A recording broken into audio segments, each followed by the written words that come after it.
마태복음 21장 예수님의 예루살렘 입성. 소제목 예루살렘에 입성하심. 21장 1절에서 11절 병행 9절. 마가복음 11장 1절에서 11절 누가복음 19장 28절에서 38절 요한복음 12장 12절에서 19절. 예수님 일행은 여리고 성읍을 지나 예루살렘에서 멀지 않은 올리브산 부근의 벳박의 마을에 이르렀습니다. 그때 예수님께서 2명의 제자를 보내시며 말씀하셨습니다. 저 동네로 들어가면 나귀 한 마리가 그 새끼와 같이 매여 있을 것이다. 그 나귀들을 풀어 내게로 끌고 오너라. 네, 주님. 그런데 주인의 허락을 받지 않아도 되는 것입니까? 나귀를 풀어서 그냥 끌고 오면 되는 것입니까? 그렇다. 혹시 나귀 주인이 왜 끌고 가는지 묻거든 그에게 대답하기를 주께서 쓰시겠답니다 하여라. 그러면 그가 아무 말 않고 나귀를 내어줄 것이다.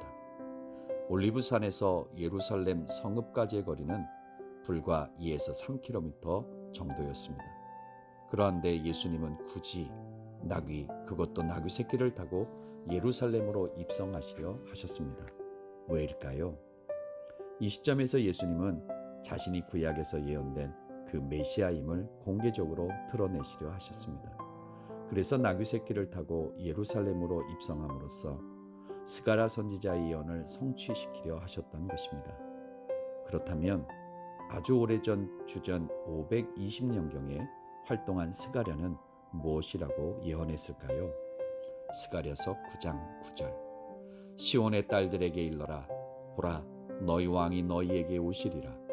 그분은 온유하고 겸손하셔서 나귀를 타시리니 어린 나귀 곧 멍에 매는 짐승의 새끼를 타고 오시리라. 아멘. 예수님께서 일러주신 대로 두 제자는 벳박의 마을로 들어가 어미 나귀와 나귀 새끼를 끌고 왔습니다. 이때 제자들은 나귀 새끼의 등 위에 자기들의 겉옷을 벗어 얹어 놓았습니다. 그러자 예수님께서 나귀 새끼의 등 위에 올라타셨습니다. 구약 시대의 왕들은 전쟁 때 말을 타고 다녔고 특히 정복자들은 위풍당당한 말을 타고 성으로 들어왔습니다. 하지만 이 땅에 오신 유대인의 왕이요 온 인류의 왕이신 메시아 예수님은 나귀, 그것도 나귀 새끼를 타셨습니다.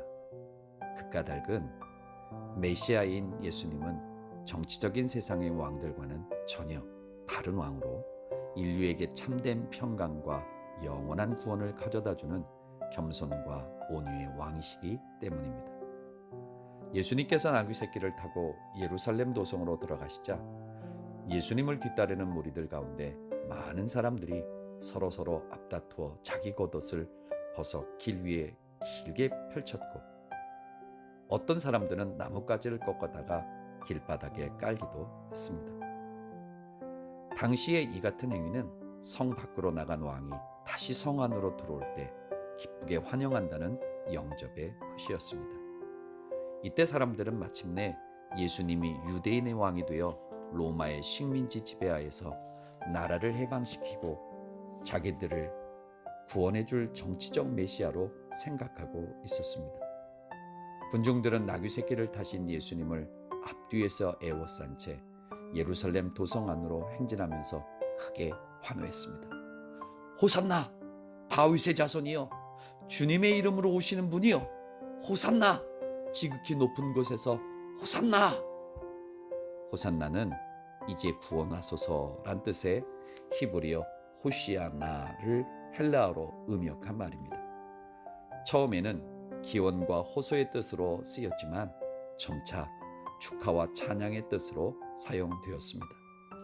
이처럼 예수님께서 군중들의 크나큰 환호 속에 나귀 새끼를 타고 예루살렘 도성 안으로 들어가시자 온 성읍이 벌집 쑤신 듯 들끓었습니다. 당시 예루살렘 도성은 유대인 최대 절기인 유월절을 지키려고 각처에서 모여든 유대인 순례자들로 인해 대단히 혼잡한 상황이었습니다. 먼 나라에서 온 순례자들은 그런 광경을 보고 궁금해서 대체 저 나귀 새끼에 타고 있는 분은 누구요? 하고 묻기도 했습니다. 그러면 사람들은 그것도 모르시오? 그분은 예수님이시오. 갈릴리 나사렛 출신의 선지자랍니다 하고 대답했습니다. 예루살렘 입성 때 예수님께서 가두행진을 펼치신 까닭은 공생의 사역의 막바지에 이르러 이제는 더 이상 숨기지 않고 자신이 누구인지 밝히려 하셨기 때문입니다. 따라서 이때 펼친 호산나 퍼레이드는 예수님이 자신을 다윗의 자손으로 이 땅에 오신 메시아, 곧 유대인의 왕이요 온 인류의 왕임을 군중들 앞에서 공개적으로 밝힌 행사였습니다. 한편 이 같은 예수님의 예루살렘 입성은 십자가를 지시기 닷새 전인 일요일에 있었습니다. 예수님은 그 주간에 금요일에 십자가를 지셨습니다. 소제목 성전을 정화하심. 마태복음 21장 12절에서 17절, 병행 9절, 마가복음 11장 15절에서 19절, 누가복음 19장 45절에서 48절, 요한복음 2장 13절에서 22절. 군중들의 호산나, 환호 속에 나귀 새끼를 타고 예루살렘 도성 안으로 들어오신 예수님은 나귀에서 내리신 뒤 곧장 예루살렘 성전 내의 뜰 안으로 들어가셨습니다. 이방인의 뜰은 지성소에서 가장 멀리 떨어진 곳으로 특별히 먼 곳에서 예배를 드리러 온 순례자들을 대상으로 희생제사를 드리는 데 필요한 짐승, 나무, 포도주, 소금, 기름 등이 매매되는 곳이었습니다. 그곳은 마치 어지러운 시장바닥 같았습니다. 돈을 바꾸어주는 환전상들, 여러 희생제물을 파는 사람들, 물건값을 깎아달라 더는 못 깎아준다고 큰 소리로 흥정하는 사람들, 양이나 염소나 비둘기 등 각종 동물들의 울음소리. 이 같은 광경에 예수님은 크게 분노하셨습니다. 채찍을 휘둘러 성전뜰에 있던 장사꾼들을 모조리 쫓아내셨습니다. 그리고 성전에서 돈 바꾸어주는 환전상들의 탁자와 제사 짐승을 파는 사람들의 의자를 둘러 엎으셨습니다. 그러면서 큰 소리로 꾸짖으셨습니다. 이 못된 사람들아, 성경에 보면 내 집은 기도하는 집이라 불릴 것이다 라고 기록되어 있는 것을 알지 못하느냐? 그런데도 너희는 이 집을 강도의 소굴로 만들었다. 썩 물러가라. 속히 여기서 나가라. 평소에 예수님은 한쪽 뺨을 맞으면 다른 쪽의 뺨까지도 돌려대라고 가르치셨던 분입니다. 하지만 여기 성전뜰에서 보인 예수님의 모습은 때로는 정당한 분노, 곧 의분이 옳은 반응일 수 있음을 보여주셨습니다. 주의해야 할 것은 여기 예수님의 분노는 심히 잘못된 상황에 대한 의롭고 거룩한 분노이지 이성을 잃은 짜증이나 혈기가 아니라는 점입니다. 오 다윗의 자손이여, 저희를 불쌍히 여기소서. 당시 성전 뜰 안에는 맹인들과 절름발인들이 있었습니다. 그들은 예수님을 보고 크게 기뻐하면서 치유를 바라고 예수님께로 가까이 나와 부르짖었습니다. 예수님은 성전을 정화하는 와중에서도 그들을 불쌍히 여기시고 모두 고쳐주셨습니다. 이를 지켜보던 대제사장들과 율법교사들은 심사가 뒤틀렸습니다. 게다가 성전 안에서 어린아이들까지 호산나 다윗의 자손이여 하고 크게 외치는 것이었습니다. 그래서 그들은 부하가 확 치밀어 예수님께 따지듯 물었습니다. 선생, 당신은 아무것도 모르는 이 아이들이 뭐라고 떠들어대는지 듣고 있는 것이오? 그래 당신은 그게 합당하다고 생각하시오? 다 듣고 있소. 당신들은 어린이들과 젖먹이들의 입까지도 주님을 찬송할 것이다 라고 기록한 성경 말씀을 읽어보지 못하셨소? 지금 그 성경 말씀대로 이루어지고 있는 것이오. 뭐라고요? 그렇다면 선생이 메시아란 말이오? 어찌 그런 말을? 예수님께서는 더는 그들의 말에 대꾸하지 않으셨습니다. 마음이 다친 완악한 자들과 논쟁하는 일은 시간만 소모할 뿐 아무런 유익도 없기 때문입니다. 성전뜰에서 나온 뒤 예수님께서는 예루살렘 도성 밖에 있는 베다니 마을로 가셨습니다. 그리고 거기서 일요일 밤을 보내셨습니다. 예루살렘에는 순례객들이 너무 많아 예수님 일행인 머물 숙소가 마땅하지 않았고 또 사방에 위험이 도사리고 있어 베다니로 숙소를 정한 것이었습니다. 베다니는 올리브산인 남동쪽에 자리 잡은 작은 마을로 예루살렘 동쪽 약 6km 지점에 위치해 있습니다. 당시 그 마을에는 예수님과 친분이 두터운 세 남매 마르다, 마리아, 나사로가 살고 있었습니다. 그래서 오늘날에도 나사로의 마을로 불립니다. 소제목 예수님께 저주받은 무화과나무. 마태복음 21장 18절에서 22절, 병행 9절, 마가복음 11장 12절에서 14절, 20절에서 24절. 이튿날 이른 아침, 그러니까 예수님께서 나귀새끼를 타고 예루살렘 도성에 입성하신 다음날 아침으로, 이른바 순환주간의 월요일 이른 아침입니다. 지난밤을 보낸 베다니 마을에서 예루살렘으로 되돌아오신 중 예수님은 무척 시장하셨습니다. 근본은 하나님이시지만 육신의 몸을 입으신 예수님은 사람들과 똑같이 배고픔을 느끼셨습니다. 배가 무척 고픈데 먹을 게 뭘 없을까? 때마침 길가에 잎사귀가 무성한 무화과나무 한 그루가 눈에 띄었습니다. 예수님께서는 무화과 열매를 기대하고 그리로 가까이 가셨습니다. 그러나 웬걸 그 무화과나무는 잎사귀만 무성할 뿐 아무런 열매도 맺지 않았습니다. 적잖게 실망하신 예수님은 그 나무를 향해 준엄하게 선포하셨습니다. 이 열매 없는 무화과나무야, 이제부턴 다시는 열매 맺지 못할 것이다. 그 무화과나무는 즉시 말라버렸습니다.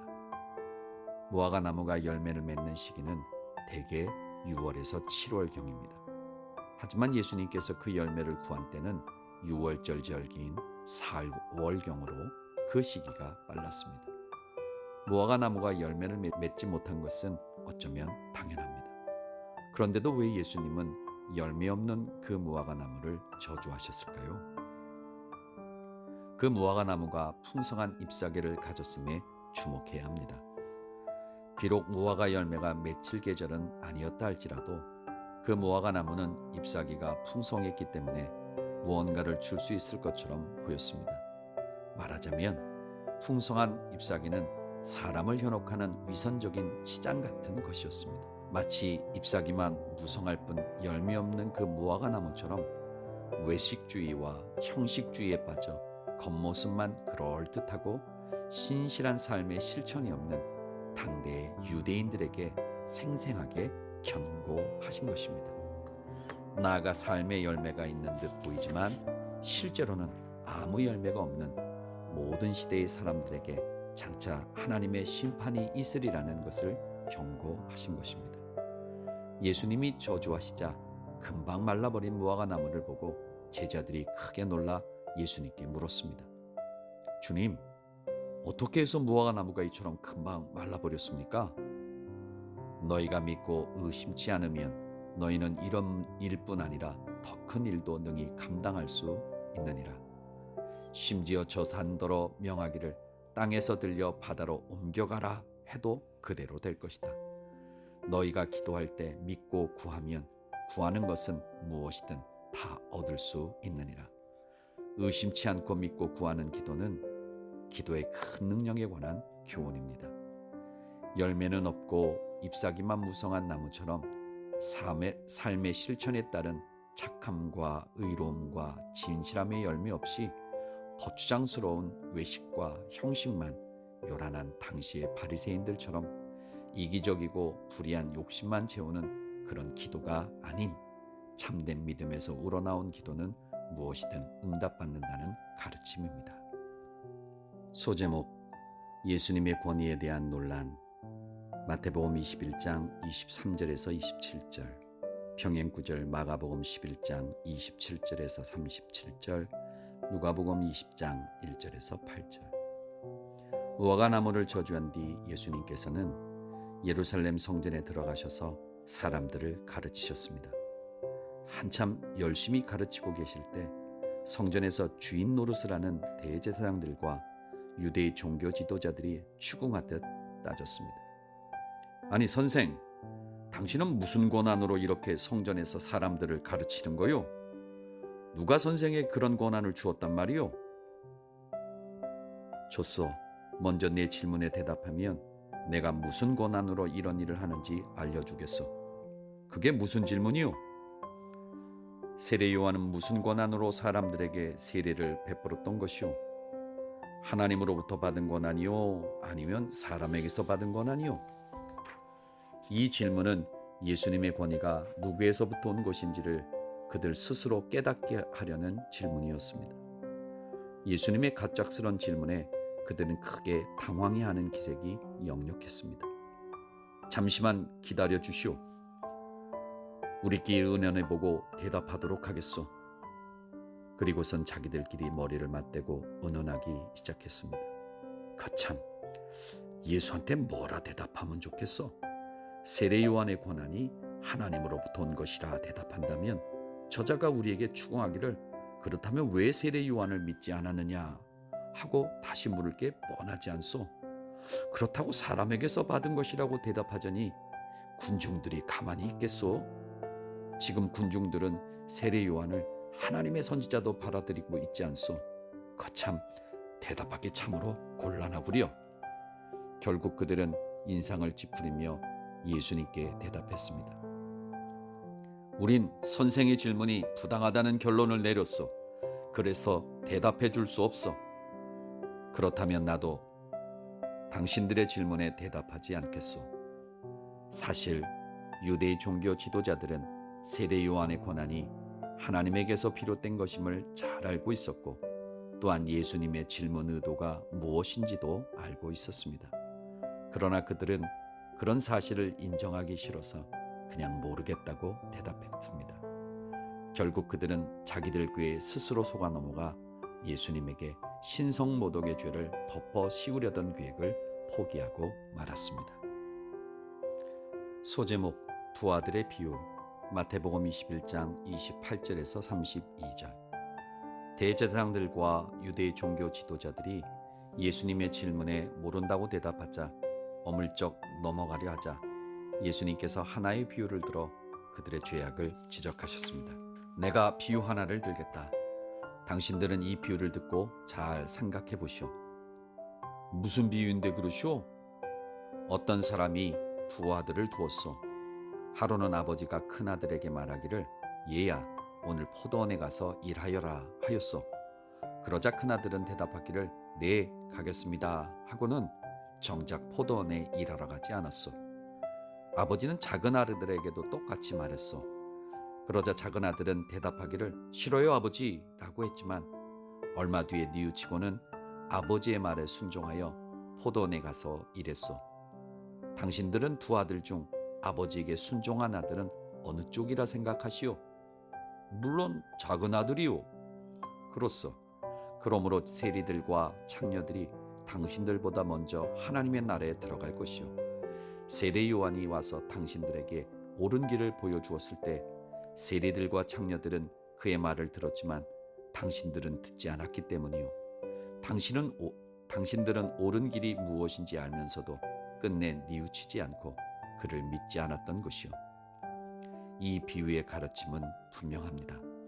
천국에 들어가는 것은 우리의 말에 의해서가 아니라 아버지 하나님께 어떻게 행동으로 응답했는지에 따라 결정된다는 교훈입니다. 예수님의 비유에서 큰아들은 선민의식으로 가득 찬 교만한 유대인들, 그 중에서도 특히 말만 번지르한 위선적인 종교 지도자들을 가리킵니다. 반면에 작은 아들은 하나님께 버림받은 자들 같으나 복음을 받아들여 회개하고 돌이킨 자들, 곧 유대 사회에서 죄인 취급받는 세리, 창기 같은 자들을 가리킵니다. 소제목 포도원 주인과 악한 소작인의 비유 마태복음 21장 33절에서 46절, 병행 9절, 마가복음 12장 1절에서 12절, 누가복음 20장 9절에서 19절. 예수님의 비유를 듣고 떨떠름한 표정을 짓고 있는 유대 종교 지도자들, 그들을 향해 예수님은 또 다른 비유를 드셨습니다. 내가 또 다른 비유를 하나 들겠소. 잘 들어보시오. 예수님은 천국 복음의 진리를 전하실 때 이런저런 비유를 참 많이 드셨습니다. 그래서 성경은 심지어 기록하기를 예수님께서는 비유가 아니면 말씀하시지 않으셨다라고까지 했습니다. 이제 예수님은 포도원 주인과 악한 소장인의 비유를 드십니다. 큰 포도원을 가진 어떤 주인이 있었소. 그 주인이 자기 포도원을 일구고 울타리를 둘러쳤소. 포도즙을 짤 큰 구덩이도 팠고 망대도 세웠소. 그런 후에 그 포도원을 소작인들에게 맡기고 멀리 여행을 떠났소. 시간이 흘러 수확할 때가 되자 주인은 종들을 보내 소출을 받아오라 했소. 그런데 소장인들은 주인이 보낸 종들을 붙잡아 하나는 때리고 하나는 죽이고 하나는 돌로 쳤소. 그래서 주인은 다시 더 많은 종들을 보냈소. 하지만 결과는 마찬가지였소. 저런 아주 나쁜 소작인들이구먼. 성전 교권자들인 유대의 종교 지도자는 마치 남의 얘기하듯 혀를 끌끌 차며 대꾸했습니다. 예수님은 아랑곳하지 않고 계속 말씀하셨습니다. 그러자 포도원 주인은 생각하기를 아무리 약한 소작인들이라 해도 설마 내 아들은 함부로 대하지 않겠지 하면서 마지막엔 자기 아들을 보냈소. 그런데 소작인들은 주인의 아들이 오는 것을 보고는 수군거리기를 저자는 포도원을 상속받을 아들이다. 잘됐다. 아예 저놈을 죽여버리고 이 포도원을 우리가 차지하자 하면서 주인의 아들을 붙잡아 포도원 밖으로 끌고 가서 죽여버렸소. 아니 저리도 악할 수가. 주인의 아들까지도 죽이다니. 자, 일이 이 지경이까지 된다면 포도원 주인이 돌아와 그 소작인들을 어찌할 것 같소? 비유를 마친 뒤 예수님께서 유대의 종교 지도자들에게 물었습니다. 그들이 선뜻 대답했습니다. 비유 속의 악한 소작인들에 대해 무척 화가 난 듯 목소리였습니다. 그야 물론 악한 소작인들을 모조리 죽인 뒤 소출을 제대로 바칠 만한 다른 소작인들에게 그 포도원을 맡길 것이오. 잘 대답하였소. 포도원 주인은 응당 그리할 것이오. 그렇다면 당신들은 이 비유가 무엇을 뜻하는지 잘 생각해 보시오. 그제야 유대 종교 지도자들의 얼굴이 일그러지기 시작했습니다. 생각해 보니 그 비유는 자신들을 빗댄 것이었기 때문입니다. 그렇습니다. 이 비유는 조금만 생각해 보면 대제사장들과 바리새인들도 그 의미를 쉽게 알아들을 정도로 명료하게 제시되었습니다. 각각이 가리키는 바는 이러했습니다. 포도원 주인은 하나님을, 포도원은 이스라엘을, 악한 농부는 유대 종교 지도자들을, 주인의 종들은 하나님의 선지자들을, 주인의 아들은 예수 그리스도를. 성경은 하나님의 백성된 이스라엘을 포도나무 혹은 포도원에 종종 비유합니다. 이유는 이렇습니다. 여러 나무들 가운데 포도나무는 특히 열매가 많을 뿐더러 오직 열매만 요구되는 나무로 바로 그 열매가 주인에게 기쁨을 주기 때문입니다. 또 이스라엘 백성들에게 포도 재배는 일찍부터 시작된 밭농사로 누구에게나 친근한 나무였기 때문입니다. 이제 비유의 의미를 알아채고 얼굴이 일그러진 유대의 종교 지도자들을 향해 예수님께서 말씀하셨습니다. 당신들은 성경에서 이런 말씀을 읽지 못하였소? 시편 118편 22절에서 23절. 집 짓는 이가 버린 돌이 이제는 모퉁이를 받치는 머릿돌이 되었도다. 주께서 이루신 이 일 우리 눈에 참으로 신기하고 놀랍도다. 아멘. 모퉁이의 머릿돌은 말 그대로 건물의 밑바닥 모퉁이의 머릿돌 곧 추춧돌을 가리킵니다.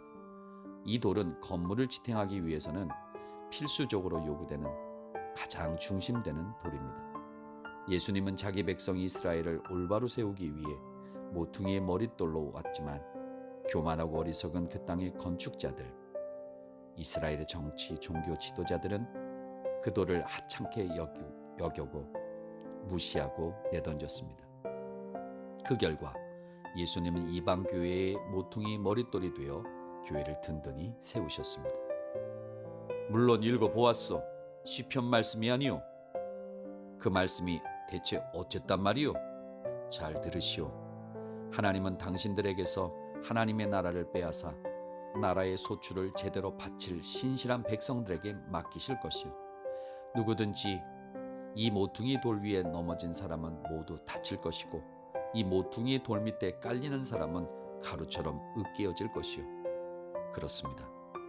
모퉁이의 머릿돌이신 예수님은 자신을 믿지 않은 불신자들에게는 거친 돌이 되므로 그들 스스로 그 돌에 걸려서 다치거나 깨질 것입니다. 이 자가 감히 우리를 무시하고 우리에게 도전하는 것인가?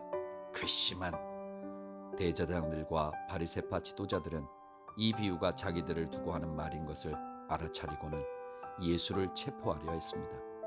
하지만 예수님을 큰 선지자로 믿고 있는 군중들이 두려워 감히 그렇게 하지 못하고 속으로만 분을 삭혔습니다.